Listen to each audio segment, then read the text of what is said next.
falei, se você quiser chamar outro, pode chamar. Não, vou chamar. Falei, ô Senhor, amém, vamos embora. Deus é bom. Então a palavra que o Senhor colocou no meu coração para trazer para vocês nesta manhã é algo simples, mas eu creio que tem sido impactante na minha vida, falando sobre a fé na palavra. E quando nós temos aí a fé na palavra, nós temos aqui, a fé é a convicção de fatos que não se veem. E o texto base está em Hebreus capítulo 11, o versículo 1, que diz assim: ora, a fé é a certeza de coisas que se esperam e a convicção de fatos que não se veem. E por que esta palavra veio ao meu coração? Recentemente, Deus tem feito algo tremendo, né, aqui através das nossas vidas, e um deles nós temos aí a Assunta, Curte, Augusta, que são testemunha viva da nossa irmã Juliana, que teve um acidente, ela cuida de animais e tal, e foi pegar um gatinho, na escada escorregou e ela caiu, bateu a cabeça e foi para UTI, inclusive foi entubada, colocou tráqueo.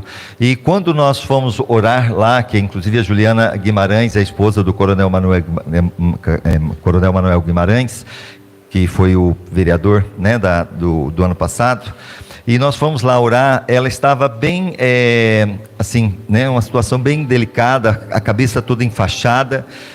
E a hora que eu abri a Bíblia ali na UTI para trazer a palavra para ela, veio sobre aquela questão de Pedro, que Jesus, chegando na casa de Pedro, encontra ali a própria sogra que estava jazendo em febre, e Jesus a tocou e ela ficou curada.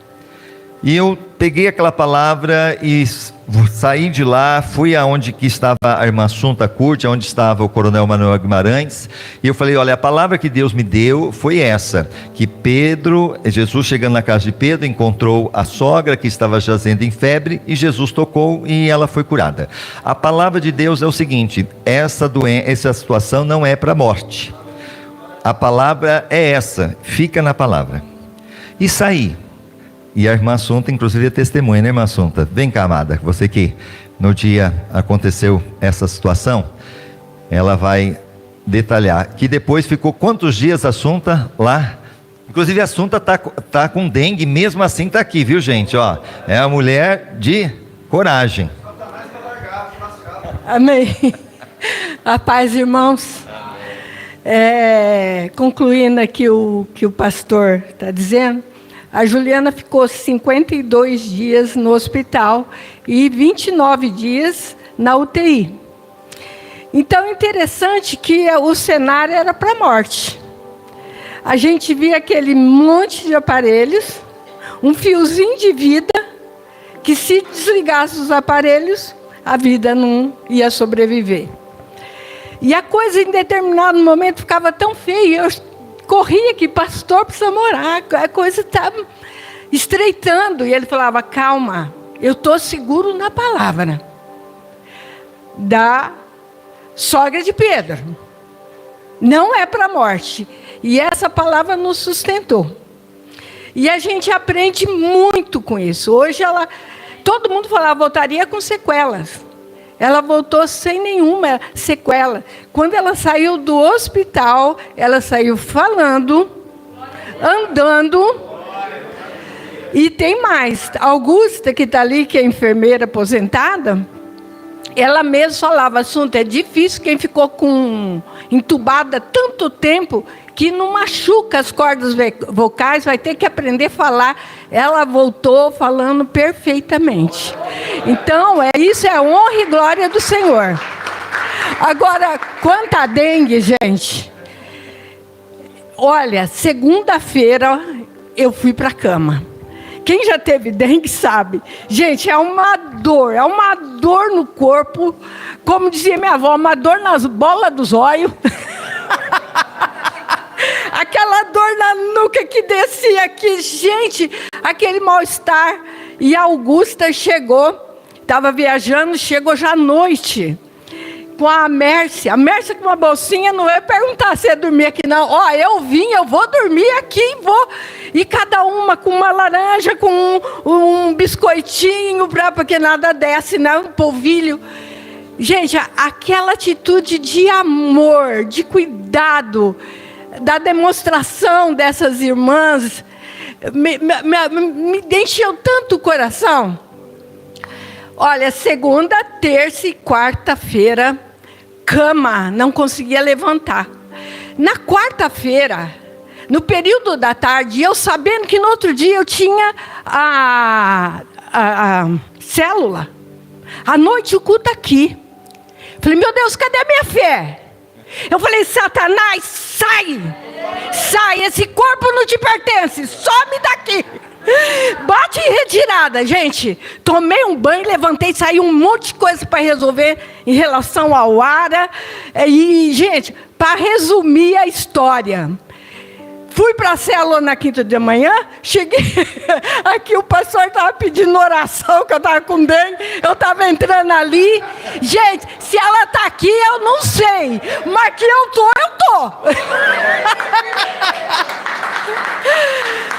Isso, gente, a gente tem que trabalhar com a verdade. Olha, porque se a gente deixar, a gente peca, né? Eu cheguei, eu queria um lugar de sombra. Olhei para cá, não tinha lugar para parar o carro. Olhei o estacionamento da farmácia com a sombra para os clientes. Entrei lá, estacionei meu carro. Aí o Espírito Santo falou, olha, falei, é verdade. Entrei lá, comprei um dipirona, botei no painel do carro e fui. Tô aqui.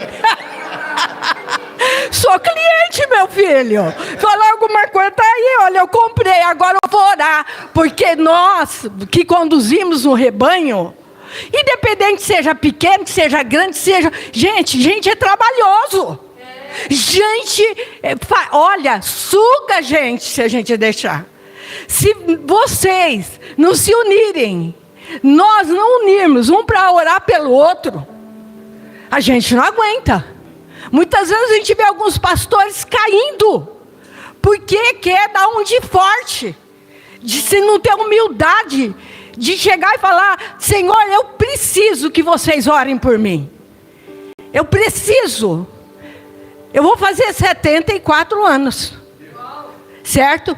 Mas eu falo a força que Deus me dá quando eu começo, ai, Assunta, eu falo, ai, coitada da Assunta.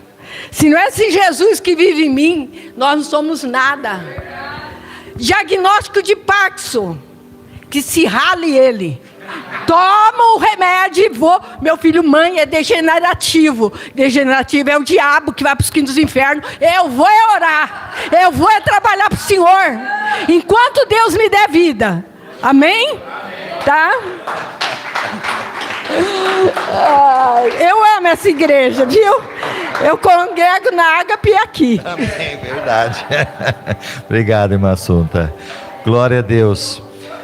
E junto com essa experiência que a Assunta comentou, e acho que a gente participou, inclusive falando sobre a fé na palavra, nós tivemos uma outra experiência esses dias aqui, da irmã Andréia Salles. Ela tem um filho, o Gabriel, com 31 anos. Ele descobriu que estava com câncer. Um câncer raro. E quando eu fui orar com ele, a palavra que veio foi da Sunamita: tudo vai bem. E eu falei, olha, a palavra que veio é tudo vai bem. Vamos ficar na palavra. Aí o negócio foi aumentando, ele começou tendo mais dor, mais mancha aparecendo para lá e para cá. Pastor! E vão ficar na palavra, tudo vai bem. Vinha o desespero, vão ficar na palavra, tudo vai bem. E para a honra e glória do Senhor, inclusive pipocou esses dias, tanto testemunho que tivemos aqui na quinta-feira. Ele veio dar testemunho que ele foi no oncologista, chegou lá, e o oncologista disse para ele o seguinte, que diante da situação que ele está vivendo, e foi analisar, não precisa nem sequer fazer uma quimioterapia, praticamente ele está curado. Então, realmente é o segredo, principalmente nós pastores, né? Porque são colocadas muitas coisas diante de nós. Nós precisamos ter esta fé na palavra. E nós temos também uma situação, a Vera Vargas. A Vera Vargas, vem quando eu compartilho no grupo, é uma senhora que está com esclerose múltipla, e ela já está mais ou menos uns 6 anos, 8 anos na cama. Mas a esclerose já faz quase uns 20 anos que ela está aí lidando com isso. E nós vamos lá, cada 15 dias nós estamos indo lá. E quando nós chegamos lá, ela estava numa depressão profunda, imagina, né? O quarto dela virou uma UTI, a ponto que ela tem o balão de oxigênio, tem tráqueo, tudo. E nós começamos a trazer a palavra, graças a Deus ela entregou a vida para Jesus, se converteu, se batizou. E de repente, do nada, o marido que estava lá quis ouvir a palavra que a gente estava trazendo, e ele então agora entrega a sua vida a Jesus chorando, porque até aí a gente perguntava: Deus, por quê? O Senhor ou não recolhe, porque diante da situação, ou até mesmo cura, a gente não estava entendendo. Mas sempre quando a gente chega lá, aquele sorriso, apesar da circunstância, ela sempre sorrindo, e o marido agora, diante do louvor, da palavra que a gente estava fazendo, ele aceitou Jesus chorando. Na outra semana foi internado e faleceu.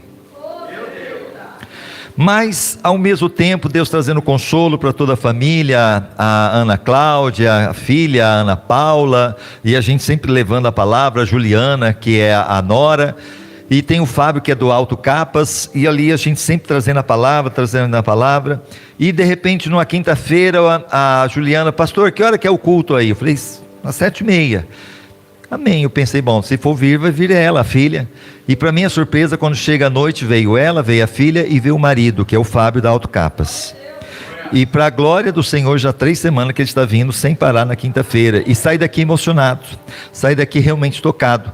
E hoje a gente entende o seguinte, que todas as coisas cooperam para o bem daqueles que amam a Deus, mesmo diante da situação que a Vera está passando. Eu creio que o propósito, eu falei isso para ele, o propósito de tudo isso que ela está enfrentando é para a salvação de toda a família. Deus está permitindo, até muitas vezes fazendo tudo isso para que as famílias se cheguem a Jesus. Então tudo é fé na palavra. Nós estamos levando a palavra e a palavra sendo gerada. Santificai-vos, porque amanhã fará o Senhor maravilhas no meio de vós. Quando Josué falou isso? Alguém lembra? Tá, ok, Josué 3:5. Mas o que ia acontecer no outro dia? Quem lembra? Batalha de Jericó. Quem mais? As mulheres de Jericó. Quem mais? E agora, vou ajudar vocês. No outro dia, o que ia fazer maravilha no meio de vós é o que está aqui, quando a arca ia ser colocada pelos sacerdotes, ali levitas, e colocar a planta no Rio Jordão, e o Rio Jordão não se dividiu, mas sim fez uma muralha. Isso é o que aconteceu em Josué 3:5. Maravilhas no meio de vós seria isso. Depois vocês confirmam aí na palavra de Deus, ok? Mas voltando, agora sim, Josué 6, nós temos as muralhas de Jericó. Diante de cada dificuldade, há sempre uma promessa de Deus nos garantindo a vitória. Quem está passando por dificuldade aí? Então eu creio que todos nós temos dificuldades. Então diante da dificuldade, nós temos a certeza o quê? Que há uma promessa de Deus que nós vamos vencer. Em nome de Jesus, a vitória com certeza virá sobre nós. Agora, a fé que fez ruir as muralhas de Jericó, primeiramente, ela é uma fé gerada pela palavra de Deus. Diga comigo, uma fé gerada pela palavra de Deus. E quando nós olhamos aqui, saiba que entreguei nas suas mãos Jericó, seu rei e seus homens de guerra. Josué 6:2. Deus fala para Josué: eu já entreguei o quê? Nas suas mãos Jericó, o seu rei e os seus homens de guerra. Deus já tinha dado a palavra. Então a fé gerada pela palavra, a palavra de Deus gera, e nós como pastores precisamos estar mais do que nunca alicerçados nessa palavra, porque é essa palavra que nos sustenta, essa palavra que nos deixa em pé. Portanto, o povo foi à conquista da cidade sobre a palavra de Deus. E nós estamos aqui pela palavra de Deus, pregando o evangelho a toda criatura. Quem crer e for batizado será salvo, quem não crer será condenado. Estamos aqui alicerçados nesta palavra. Sabemos que a fé ela vem através o quê? Da palavra, Romanos 10:17, todos conhecem, a fé vem pelo ouvir e ouvir a palavra de Deus. Os bereanos creram após examinar o quê? A palavra, Atos 17:11. Afinal, céus e terra passarão, mas a palavra não passará, 24, 35 de Mateus, e a palavra de Deus provoca fé em nosso coração. Eu tenho a certeza que hoje a fé no seu coração já está sendo provocada, porque a palavra está sendo ministrada. Quando a gente olha ainda sobre a questão de Jericó, a fé que fez ruir as muralhas de Jericó, primeiramente, é uma fé gerada pela palavra de Deus. Segundo, é uma fé provada pelo tempo de Deus. Diga comigo, uma fé provada pelo tempo de Deus. Façam isso durante 6 dias, Josué 6:3. Olha, vocês vão conquistar, mas olha, vocês vão fazer 6 dias. Ou seja, é o tempo de Deus, não é o nosso. Se fosse pelo tempo de Josué, era no dia, né? Vamos conquistar, vamos chegar lá e alcançar. Mas Deus fala, não, é 6 dias, tá? No 7º dia, 6 dias vocês vão rodear uma vez por dia. No 7º dia vocês vão rodear 7 vezes. É o tempo de Deus, não é o nosso tempo. Então temos pressa, mas Deus não. Quantos estão com pressa aí? Deus, cadê? Tem misericórdia, né? Por que ainda o Senhor não fez? Ele sabe o tempo exato em que as coisas devem acontecer em nossa vida. Pois para tudo há o quê? Uma ocasião e um tempo para cada propósito debaixo do céu. Eclesiastes 3:1. Nós estamos vendo o César aí, né, se programando para ir lá novamente para a África. Mas tudo tem os tempos. Se fosse por ele, já estaria lá ontem. Sim ou não? Não é verdade? Mas tem o tempo, todos nós temos o tempo, não tem o que fazer. Saber esperar é um sinal de fé. Então é isso que eu preciso saber. Nós precisamos aprender que esperar também é fé. E agora, a fé que fez ruir as muralhas de Jericó é uma fé gerada pela palavra de Deus, uma fé provada pelo tempo de Deus e último, uma fé motivada pela presença de Deus. Levem a arca da aliança do Senhor, Josué 6:6. Grave isso, ok? Então, voltando ali, vamos repetir comigo. Primeiro, uma fé gerada pela palavra de Deus. Segundo, uma fé provada pelo tempo de Deus. E terceiro, uma fé motivada pela presença de Deus. O que nós mais desejamos aqui nesta manhã é a presença de Deus. Porque por mais que eu esteja lotado, eu falo até nos cultos, que esteja lotada a igreja, se a presença de Deus não estiver aqui, o que adianta? É a presença de Deus que eu necessito. Durante todo o período da conquista, a arca, símbolo da presença de Deus, era levada pelos sacerdotes, os levitas. E é interessante destacar que a arca estava o quê? Na retaguarda. Josué capítulo 6, ó. Depois Josué se levantou de madrugada e os sacerdotes levaram a arca do Senhor. E os 7 sacerdotes que levavam as 7 buzinas de chifres de carneiro adiante da arca do Senhor, iam andando e tocando as buzinas, e os homens armados iam adiante deles, e a retaguarda seguia atrás da arca do Senhor. Então aqui você vê primeiramente os soldados, depois vai o sacerdote tocando a buzina, depois vem a arca, e novamente vem os soldados e o povo. Seguia atrás da arca do Senhor, os sacerdotes iam andando e tocando as buzinas. A arca simboliza o quê? A presença de Deus. Então no momento que eu entendo que a fé vem pela palavra, ao mesmo tempo que a fé é provada pelo tempo de Deus, é o tempo que acontece, ao mesmo tempo eu entendo que agora a fé é motivada pela presença de Deus, quando essa presença está nas nossas vidas. Agora, a fé é o segredo que faz ruir as muralhas. É claro que nós temos aqui o quê? Quem lembra disso aqui? Cordão de escarlata. Todo muro ruiu, mas uma mulher que era prostituta, que pela palavra gerou fé no seu coração, e ela mesmo assim, ela creu, e Deus poupou ela e toda a sua família. Quem foi ela? Raabe. Deus ali realmente agindo. Mas a fé que faz ruir as muralhas deve ser uma fé gerada pela palavra de Deus, provada pelo tempo de Deus e motivada pela presença de Deus. Agora o seguinte, os segredos do crescimento extraordinário da maior igreja do mundo. Não existe campo difícil demais para o Espírito Santo atuar. O segredo de tudo é a oração. E com base em sua experiência como pastor, o Dr. Chu responde nesse livro as perguntas. Quem já leu esse livro? A oração, a chave do avivamento. Po Yong Chu. David Yong-Shu. Nós fomos muito motivados na época com o pastor Eupídio Lourenço, e na época ele até mesmo, o crescimento que teve da Igreja Batista Renovada foi baseado naquilo que o Yong-Shu teve lá na Coreia, e ele trouxe para Araçatuba, e houve aquele crescimento muito bom na época. Para quem não conhece, esse aqui é o doutor, né, que é o pastor Yong-Shu. A oração é a chave que abre as portas. E a igreja dele, não sei se você... Dá uma apagada aqui para mim, Matias, nesse daqui, ó, fazendo favor. Aqui é uma visão da igreja lá que tem quase 1 milhão de membros. Imagina, né? 1 milhão de membros. Mas, para que você entenda sobre isso, por que eu trouxe essa parte aqui da oração, do livro do Yong-Shu? Inclusive esse livro aqui, ó. A oração, a chave do avivamento. Essa igreja aqui, eu estive dirigindo ela na época eu tinha 22 anos. Quando eu dirigi a igreja Assembleia de Deus lá no bairro Vilela. Essa igreja está construída lá no bairro Vilela, na esquina. Deus me permitiu construir na época.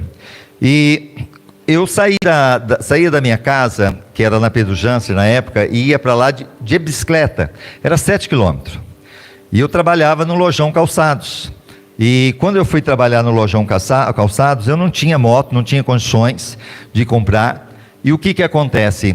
Eu realmente pedi a Deus: Senhor, eu preciso de um automóvel, alguma coisa para me levar até a obra. Porque eu saía do Lojão 6 horas, ia para casa e ainda pegava a bicicleta e ia até o outro lado. E aí, lendo aqui o Yong-Shu, no livro dele, até eu gostaria de ler uma parte que realmente é importante para vocês, eu acho que vai ser bom para o ministério de cada um de nós. Diz o seguinte, ó, e falando dele, da pessoa dele: quando iniciei meu ministério, ainda era solteiro, ele falando, e morava num pequeno cômodo. No inverno, eu me protegia do frio, enrolando-me com cobertores, pois não tinha nenhum outro meio de aquecimento. Comecei a pregar a mensagem da abundância de Deus, conforme havia nas Escrituras, e assim me vi no dilema. Se Deus era tão bom, se possuía tantos vastos recursos, por que eu era tão pobre? Então, o David Yong-Shu, ele também dizia: por que eu sou tão pobre? Eu sou um pastor. Por que eu estou passando por essa dificuldade? É uma pergunta que muitas pessoas estão fazendo, principalmente nos países em desenvolvimento. Um dia percebi que precisava de 3 coisas. Como não tinha um veículo para visitar os membros da minha igreja, precisava de uma bicicleta. Você vê que ele foi humilde, ele não pediu uma moto nem nada, ele queria pelo menos uma bicicleta. Eu precisava de uma bicicleta, precisava também de uma escrivaninha, pois não tinha onde colocar a Bíblia. E resolvi pedir a Deus uma cadeira também. Então ele pede 3 coisas. Quais são as 3 coisas que ele pede para Deus? Bicicleta, escrivaninha e a cadeira. Então ele começa a pedir, né? Quase igual nós, né? E resolvi pedir a Deus uma cadeira também, pois precisava dela para a mesa.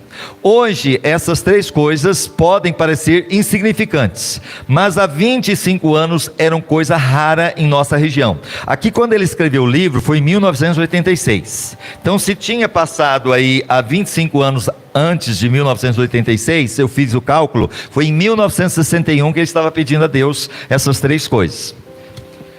Contudo, com toda a confiança, pedi a meu Pai Celeste essas 3 coisas: uma cadeira, uma mesa, uma bicicleta.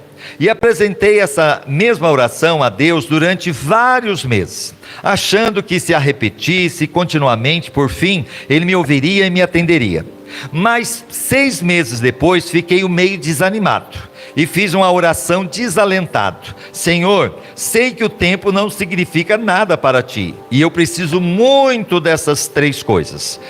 Talvez o Senhor esteja pensando em demorar mais para atender a minha petição, mas se demorar muito, eu morro.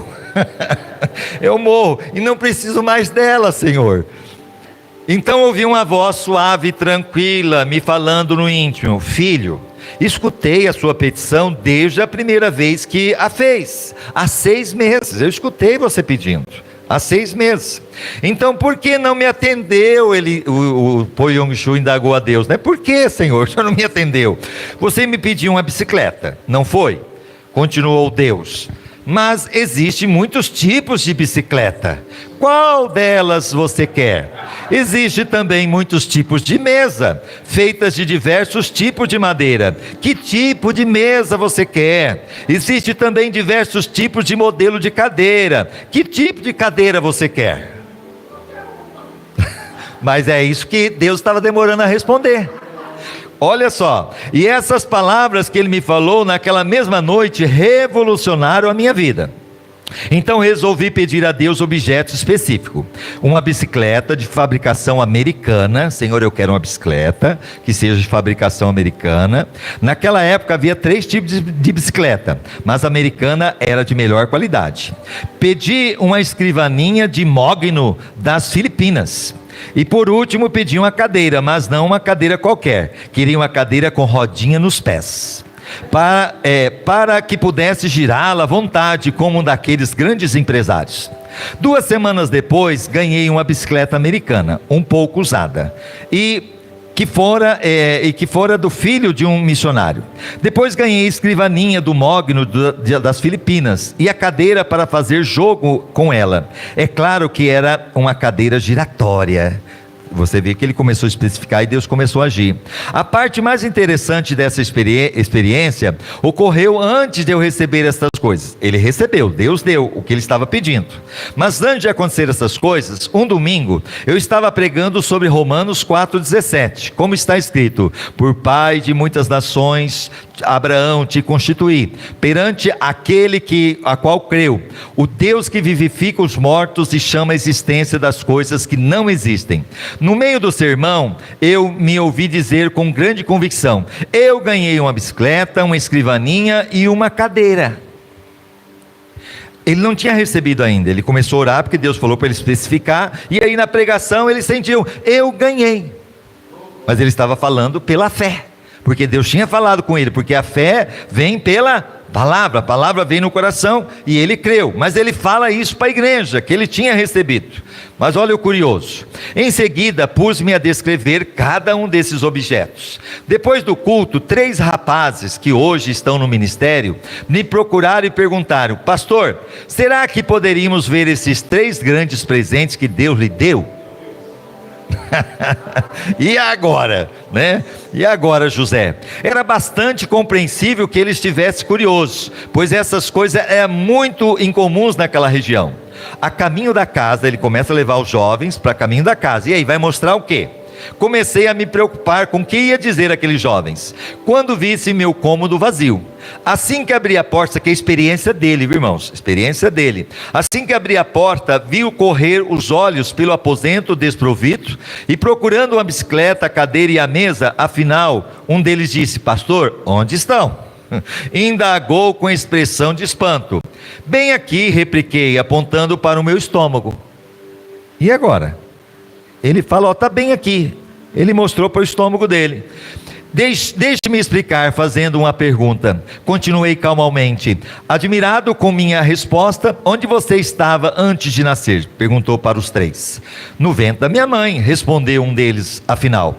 Certo, exclamei. E você já existia antes de nascer? Indaguei, vendo que um brilho começava a surgir no rosto deles. Já, claro que já, existíamos no ventre da nossa mãe, mas ninguém podia ver vocês.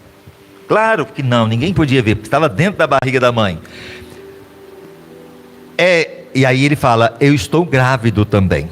Estou esperando uma cadeira, uma mesa, uma bicicleta de fabricação americana.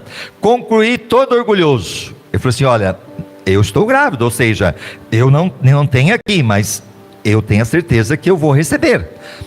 Concluí todo orgulhoso, vendo a expressão de surpresa que havia no semblante deles transformar-se em riso. Eles começaram a dar risada da cara do pastor. Ora, pastor, então o senhor está grávido? Disseram rindo.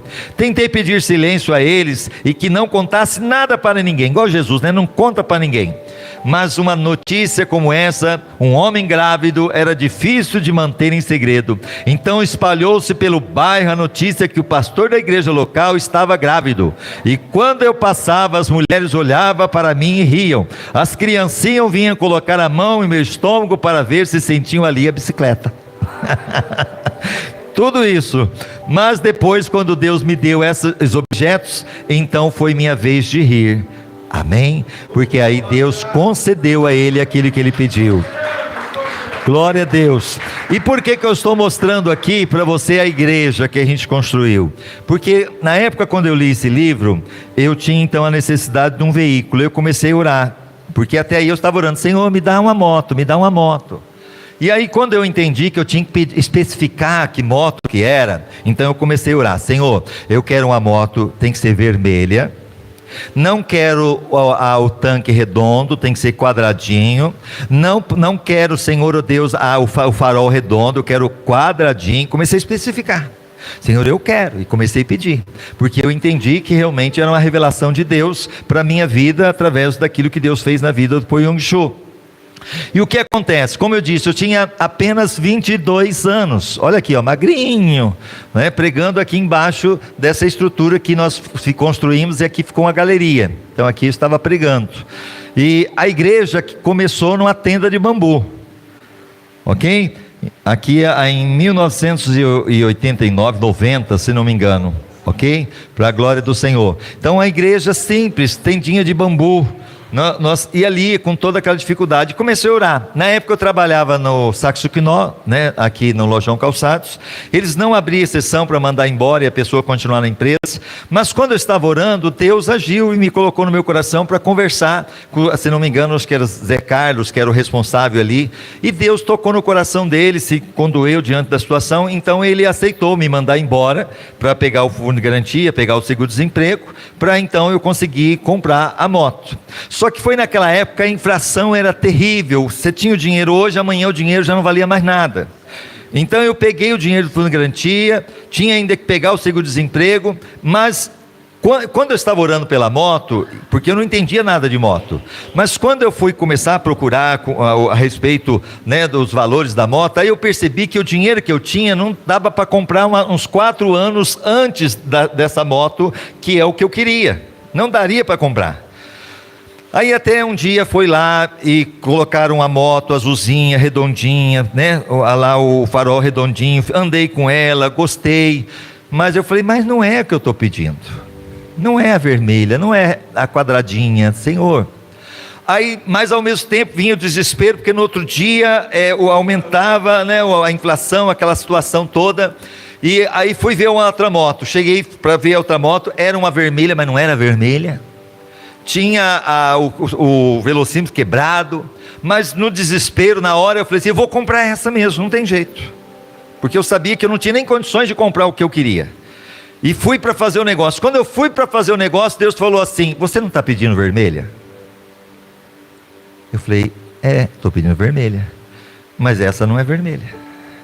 Você não está pedindo ela quadradinho, o farol? Essa não é quadradinha. Eu falei: tá bom, Senhor, entendi. Mas o desespero veio. Falei: meu Deus, e agora? Aí no outro dia, quando eu cheguei no Lojão Calçados para trabalhar, tinha um rapaz chamado, conhecido como Birajara. Era um vendedor também. E ele chegou e falou assim: Claudenir, se você não quer comprar a minha moto... Naquele momento eu sabia que a moto dele é o que eu realmente estava orando, que era o modelo. Mas eu falei assim, aí eu entendi que o que eu tinha de dinheiro não daria para comprar aquela moto. Eu falei assim: eu não tenho condições de comprar a sua moto. Ele falou assim: não, mas você não quer uma igual a que eu tenho? Eu falei assim: sim. Ele falou assim: o que você tem de dinheiro? Eu falei: o que eu tenho do fundo de garantia e tal, né? E ainda tem mais 6 meses de seguro-desemprego para receber. Ele falou assim: olha, você me dá esse dinheiro e eu te dou então a moto. Eu falei: meu pai. Eu falei assim, aí quando a esmola é muito grande, o santo desconfia, né? Ele falou: deve estar queimando motor, alguma coisa assim. Não, você pode levar no mecânico. Levei a moto no mecânico, cheguei lá, essa moto está perfeita, não tem nenhum problema, você pode pegar. Só que o problema é o seguinte: ele falou assim que eu poderia pagar em 6 meses, só que quem fosse para fazer isso, nem irmão fazia, porque depois de 6 meses não valia mais nada aquele dinheiro.